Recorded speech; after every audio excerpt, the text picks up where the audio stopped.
in every area of human endeavor, whether it's the management of government, whether it's the management of corporations, or it's the activities in the area of sports, arts, even cooking. Innovation is the buzzword. The last 3 months alone, 639 books with the word innovation on its cover has been released in Amazon. In 2012, $1.4 trillion would be spent on R&D activities. If this were to be an economy, this would be the 12th largest economy in the world.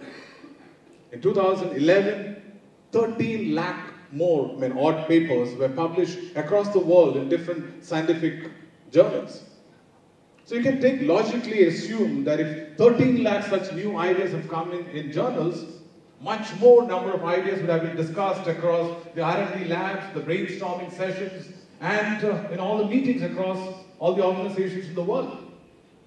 So what has this large amount of activity at the innovation front led to? Let's talk about some of the most innovative companies in the world. Let's begin with A. A for Apple. B for C. Looks like the whole innovative companies begins with A and almost ends with A for Apple. Let's look at some of the most innovative ideas in the last 50 years. As innovative and paradigm shifting as maybe the incandescent bulb. Yes, there is the internet, there is the non-invasive laser technology and surgery, there is the birth pill, of course there is a helicopter shot in cricket. But even if you add all these things together, it might not add up beyond say 100, maybe 200. But there seems to be an issue. Lakhs and lakhs of innovative ideas being generated, but somewhere when it's getting into adulthood, it's translating into only very few. I mean, these ideas, as he moves from his infancy to his adulthood, I think a lot of it seems to be falling by the wayside, maybe getting killed. An issue of what I call innovation infanticide.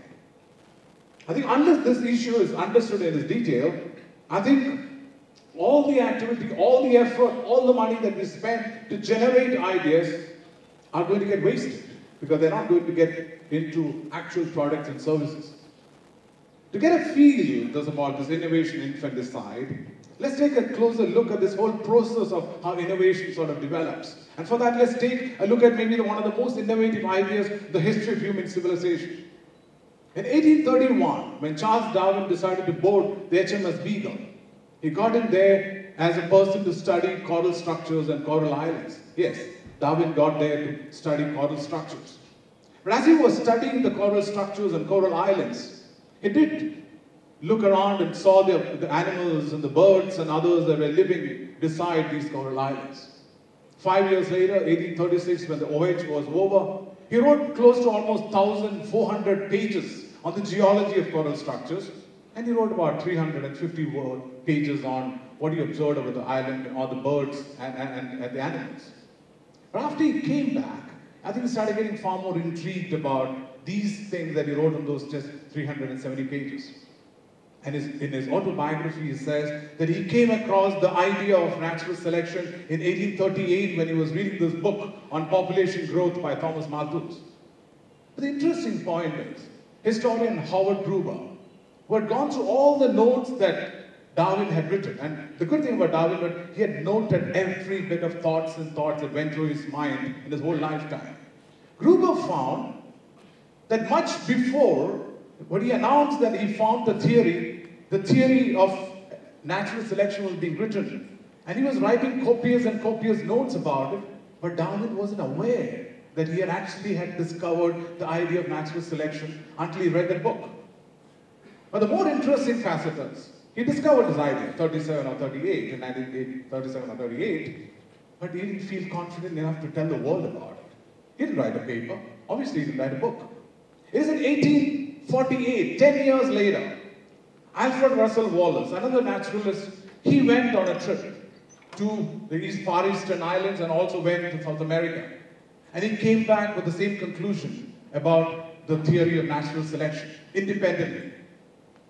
So he knew this man called Charles Darwin had worked in this area. So he wrote a few papers on his findings, and he sent that to Charles Darwin. And Darwin's friends saw this and were amazed at the sheer coincidence of the same theory we're coming across.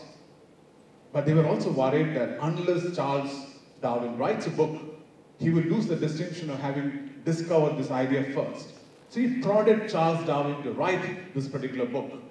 And 1859, he wrote the book, The Origin of Species.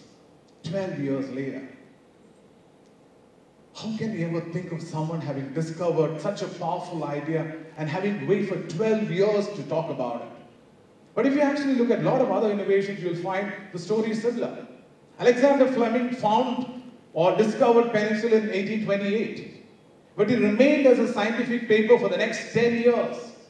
And he had given up all his research in the area of penicillin. Until a pathologist by the name Howard Florey found this paper, did human testing for 3 more years, and he came out with the astounding understanding of the therapeutic power of penicillin, which is the greatest ever discovery, maybe in the field of medicine.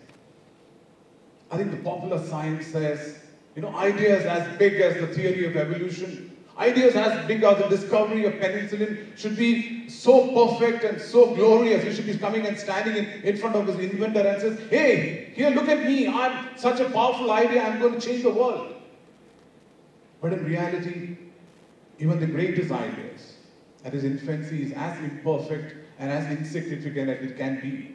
The ideas, the answers that you're trying to sort of find don't come from them. For that matter, these infant guys raise far more questions.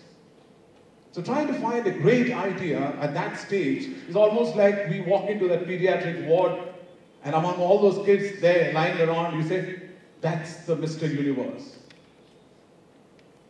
I think human beings that we are, on a daily basis, we have close to about 70,000 thoughts passing our minds. Even the most intellectual of us, we might have a great idea, maybe 1 or 2, maybe in a week. So trying to find and grab this great idea is almost a bit more difficult than finding the needle in that haystack. And it's also the difficulty of finding this great idea is also because it comes to us at times which are completely unexpected, at times in our sleep. As it happened to the German chemist, Friedrich Koch, who was working on trying to understand the structure of the benzene molecule, and that idea came to him in his dream, which we know subsequently that went on to change that fundamentally, or build this whole area of organic chemistry.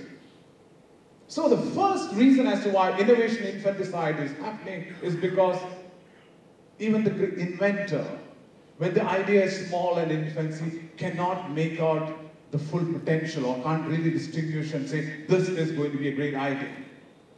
But assume you're one of those people who managed to grab one of those ideas and say, yeah, I know this is going to be a winner. Is that good enough? Will that help us to go and make this into a winner? But if this idea that you have is truly innovative, this is going to be slightly different from all the ideas that exist in the marketplace at that point of time. Clearly, that will be questioning a whole lot of things that happens in the statement, what's happening, what people are speaking about. Copernicus had one of those ideas. As soon as the idea came in, he knew that this is contrarian to the beliefs of the most powerful organization at that point of time, the Catholic Church. So what did he do? He kept quiet about it. He kept quiet about the fact that the sun is not really going around the earth. He actually saw the first published version of his theory just a few moments before he died. What happened when Charles Darwin published his book in 1859? There was an uproar. People vilified him. People sort of made fun of him. I think when great ideas come in, there'll always be what I call the protectors in every society of the status quo.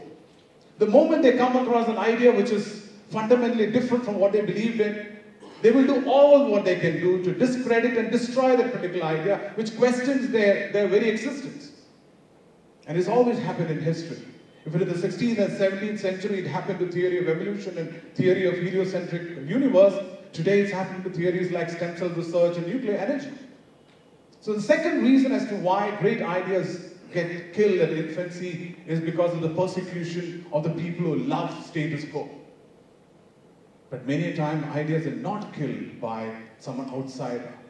Many times great ideas are killed by the person who mothered it. An abortion of a different kind. I did speak about Alfred Russel Wallace. Yes, he came up with the theory independently of Charles Darwin.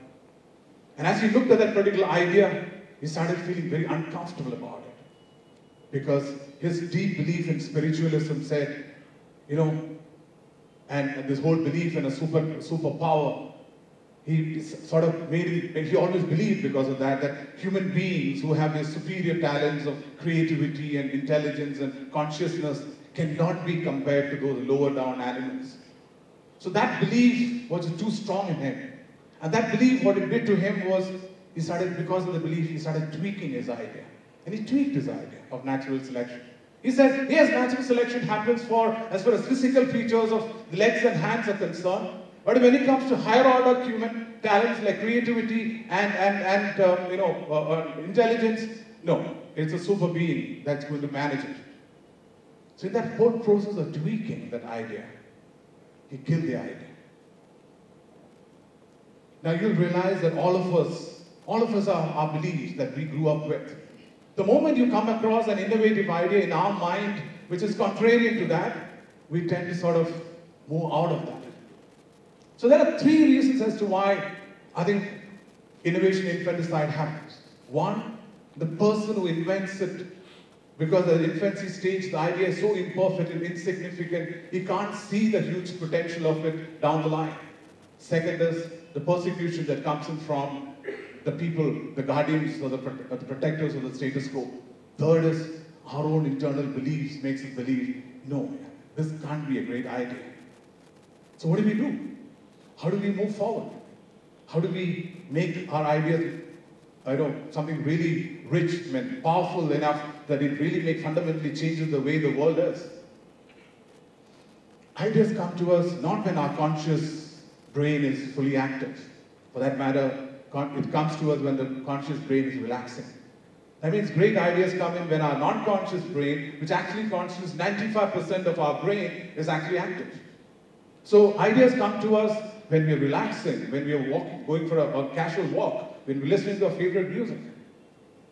And suddenly you might get an idea. And what you need to do is immediately write it down. Write it down on a book that you have. Never even wait for a few minutes and say, I'll hold on to this thought until I finish this walk. No, go across, take a book and write it down. And as you go along, you suddenly realize that you have quite a few ideas over a point of time. Read through those ideas once in a while. And suddenly see there is a correlation that's happening between these ideas at any point of time. Maybe these will lead on to another new idea. Write it down. And if these ideas that is slowly emerging is looking to be fairly distinct and different from what exists in the marketplace, hold on dearly to it. Because you need to believe in it. Because that's something that will go on to change the way the world has sort of lived so far. Take that idea. Never take those ideas to what I call the people who wedded to status quo.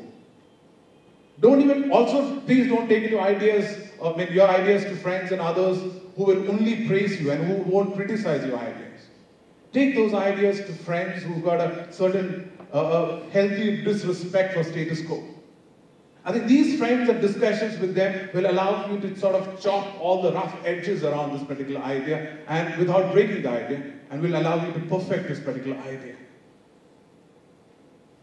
Moses, Lord Krishna, Jesus Christ, when they were in the infancy, they had to be protected from being killed. If God's persons, chosen people, if God themselves had to be protected in their infancy from being killed, so should be our ideas. Protect those ideas. Because later on, as we protect ideas at its infancy stage, as these ideas move on into adulthood, you can one day be a proud parents of some wonderful ideas. The issue today is not about generating more ideas. I think the way to make this wonderful world a better place to live in is to manage the issue of innovation infanticide. Thank you.